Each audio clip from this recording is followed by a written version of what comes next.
రాజా doubt నాకు కాదు రాజా, మీ అత్త మామలకి వచ్చింది రాజా. అత్త మామలక ఒక్క నిమిషం అమ్మా, అసలు బంతికి చామంతికి డౌట్ ఎందుకు వచ్చింది?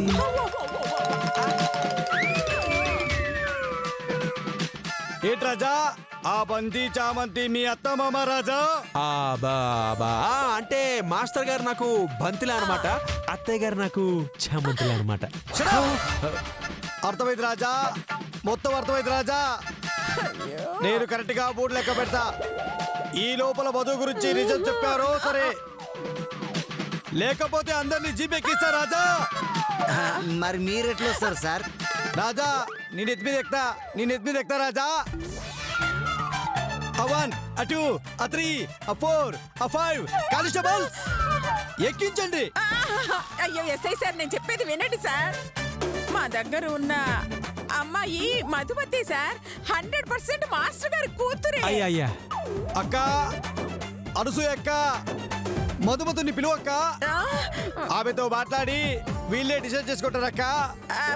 అంటే ప్రస్తుతానికి లేదు సార్. అక్క లేదా అక్క, ఎక్కడికి పోయింది అక్క? తెలియదు సార్. బంగారక్క నాకు తెలుసక్క.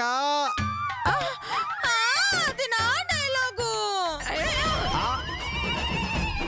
నాకు తెలుసట్టే, మీకు తెలియదేమో అనుకుంటున్నా.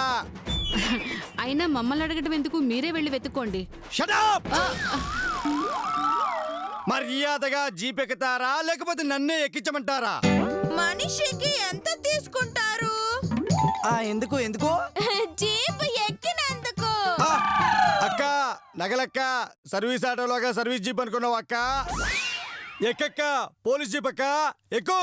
సార్ ఒక్క నిమిషం సార్, ఒక్క నిమిషం. అమ్మా ఏంటమ్మా ఇదంతా? నేనేదో కవర్ చేద్దాం నోటుకు వచ్చినట్టు బాగాను, ఈ తలనొప్పి అంతా ఏంటమ్మా? ఒక్క నిమిషం, అసలు ఆ బసంత ఏమైందమ్మా? అయ్యో, దాన్ని అత్తయ్య గారు బయటికి పంపించేశారు చేతు.